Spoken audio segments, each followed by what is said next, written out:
What's up, my friends? Welcome to another video. I'm Rob Stuart and I'm here to help you get your skin and your overall health back on track. So it's that time again for me to do the part of my job that I both love, but I also hate. I don't like bringing you guys bad news. But as you know, if you're gonna naturally heal eczema, dermatitis, psoriasis, or rosacea, you really do have to have a customized diet and eat the right foods for you as an individual.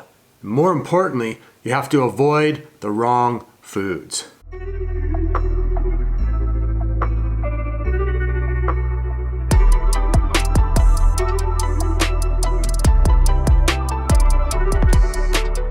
So in today's video, I'm going to be giving you guys 3 more foods that across the board, most eczema, dermatitis, psoriasis, and rosacea sufferers should absolutely avoid at all costs. So in this video today, I'm not really going to be giving you guys 3 specific foods, but instead I'm going to broaden the scope and kind of give you guys food groups or types of foods that you should really avoid, because these 3 foods really do trigger eczema and skin disease in a major way. They're all very inflammatory, and I picked foods today that many people think are quote unquote healthy. A lot of people promote these foods as healthy. A lot of people sell products with these foods in them that have outrageous claims of 30-day healings and all sorts of crazy nonsense. So let's get to it. So food number 1 is green powders. And I'm talking green powders across the board. I'm talking meal replacements. I'm talking green powder superfoods. I'm talking green juice replacers. Let's take a little look at the green powder business, and this will give you an insight into why it's so popular right now. So back in the day, what you used to see on YouTube and on Instagram and on commercials on television were infomercial gurus that used to try to sell you Breville juice machines and juice recipes and all sorts of raw, cold pressed green juices because, well, they've been very helpful for helping people heal their skin and their guts and to get healthier. There's not too much wrong with the proper green juice. In fact, proper green juice is awesome. But if you look at green juice, it's raw, fresh vegetables. It's a really hard sell, and these infomercial gurus weren't making any money off selling green juice stuff. So what do? You create a powder that's cheaper, easier to use, and that you can tell people gives you all the benefits in the world, which it absolutely doesn't. Now you might be asking, well, Rob, what's wrong with green powders? It's just all of these whole foods kind of processed together. Sounds pretty amazing. It's actually not. Here's why. To heal the body needs whole foods, real foods. Green powders are ultra processed foods. They're packaged in plastic. They're shipped around the world. They're not local, they're not fresh, and they're isolated nutrients all thrown together. The body, the digestion, the gut, every single part of the human anatomy does not understand what to do with isolated forms of nutrients, especially when they're that pinpoint and isolated. Green powders are being sold to you because they are trying to take advantage of the laziness within all of us. How easy is it to scoop some green powder, throw it in a smoothie, throw it in some water, shake it up and drink it? It's super, super easy. It's too easy. Also, if you look at the ingredients across the board in almost every single green powder mix, they're throwing green powder foods in there that are actually trigger foods for eczema, dermatitis, psoriasis, and rosacea, like kale, like spinach, like cruciferous vegetables like broccoli. If you're eating broccoli kale powder, you're still getting all the anti-nutrients and crap from those foods. If you want to heal your skin, if you want to make actual progress with your gut health, stick to whole foods, as fresh as possible and as little packaging as you can find them in.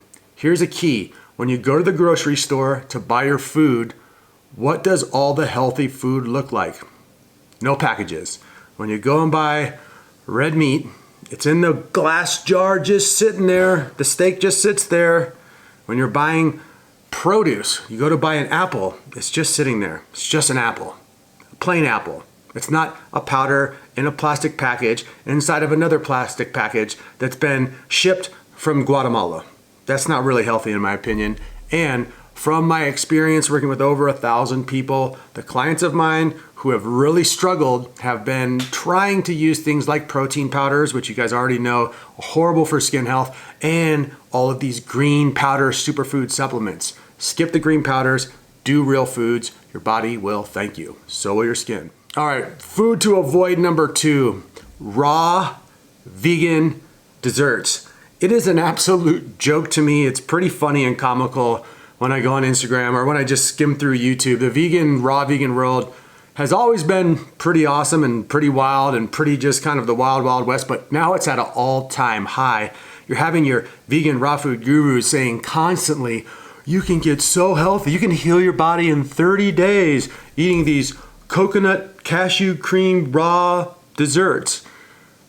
One of the biggest trigger foods in the world is plant fats. A high-fat, plant-based vegan diet focusing on seeds, nut butters, oils, and high-fat vegan foods is the absolute kiss of death. Almost all raw vegan desserts have some form of nuts, some form of seeds, and always have a ton of plant fats in them. Usually, they also combine plant fats with lots of plant carbs, sugar. Fats and sugar in high amounts in the same meal, in the same belly, in the same digestion, in the same human causes dysbiosis. If you have dysbiosis in your gut, you're never gonna heal. Also, if you're eating desserts and just because they're raw and plant-based doesn't make them healthy. Seed oils are ultra-inflammatory. Most seeds are ultra-inflammatory. Almost all nuts and all nut butters are pretty darn inflammatory and really hard to digest. Raw vegan desserts are not health foods. Raw vegan desserts are not staple foods. Raw vegan desserts are trigger foods. All right, number 3, and this one you really want to tune into because it has a little bit of nuance. A lot of people who have gluten issues make a very smart decision and they say, hey, I'm gonna stop eating gluten and I'm gonna provide nutrients from gluten-free sources. That's pretty smart, very common sense oriented. I like that. The problem is that sometimes it allows the health seeker, you guys, to kind of drop your guard a little too far. Generally what I see with my clients, people I work with, and I just see this on social media and in life all around me, is that when people say, oh, I'm eating gluten-free bread or I'm eating gluten-free pasta, generally what happens is then they associate anything gluten-free with being absolutely super healthy. And they go down this rabbit hole of if it's gluten-free, it's good. So then you look in their pantry and there's gluten-free cookies and gluten-free syrup and gluten-free cereal and gluten-free bread and gluten-free pasta. And all of these things are still carbohydrates. All of these things are still grains. All of these things are still sugar, fat-based foods. And most of the gluten-free treats, all of the gluten-free treats are not health foods. For my clients, one of the best things that we do is we just remove gluten by removing all grains and all foods that contain gluten and focusing on non-trigger foods like animal fats, animal proteins, and fruit. It's pretty easy to be gluten-free and just avoid grains and bread and all of that crap altogether. For most people, during the early phases of their healing journey, just avoiding bread and gluten-free treats altogether will keep your discipline in a much, much better place. Gluten-free products are a slippery slope into sugar land. They're a slippery slope into fat land, and they're a slippery slope into gut dysbiosis world. Do yourself a favor if you're having issues with gluten, by all means, avoid gluten, but don't get into the mindset of thinking that gluten-free products that are junk food are actually good for you and going to lead you to healing your body long term. So the key takeaway with every single client that I've helped heal their skin with myself is a customized diet plan. Like I said in the intro, many times avoiding the right foods for long enough is just as important as eating the right foods. Sticking with the proper diet for you as an individual long enough is what will flip your gut biome over. The pathology of healing is pretty simple. When the gut biome heals, that means that your filtration organs and your lymphatic system is also healing. Once those two systems have healed, generally your hormonal system starts to come back.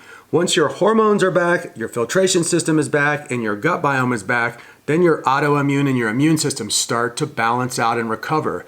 When all of those systems systematically have come into balance, that's when you see the surface of the skin looking nice and pretty and staying that way for a really long time.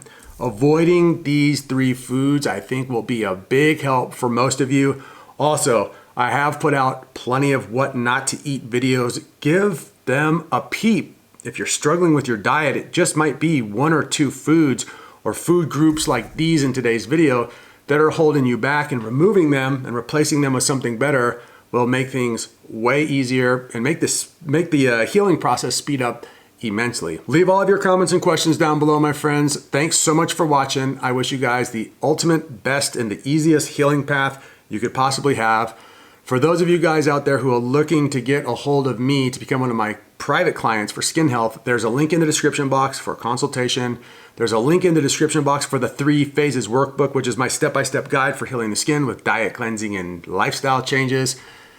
There you will find no green powders. Down in the description box, you can also find a link for Skinessa, which is by far the world's finest skin health oriented probiotic. It is amazing. I take it every day. My clients take it all the time, and it works really, really well. You guys can also find me on Instagram. I do put up a lot of information there as well. There I'm Rob Stuart. In real life, I'm just plain old Rob Stuart. Again, guys, I think you have to understand a couple things about my content. One is that it all comes from 2 experiential things. One, myself being cured for 8 years, having a ton of success, keeping my skin ultra clean and clear. And also, I've worked with over 1,000 people. They are an amazing source of data for all of us. And I share their experiences with you guys so that you guys have a fighting chance at healing your skin too. Those are the 2 sources that I share from. And all of my foods to avoid and foods to eat lists and content comes directly from the ground level, straight from the streets, straight from the people, straight from the actual evidence and data that is right in front of my eyes. Also, it's really important to have data from people who have actually healed. What I see in chat rooms all the time, what I see online all the time is people who are covered in eczema or dermatitis or psoriasis, or have had just a little bit of healing, start to throw out all sorts of personal anecdotal advice to everyone else. It's like someone who's sick trying to lead someone who's sick. So I think it is important to look at people who've had long-term success so that we can all get to a place where we can heal and stay that way. Much love. I'll be back with many more videos really soon. Peace.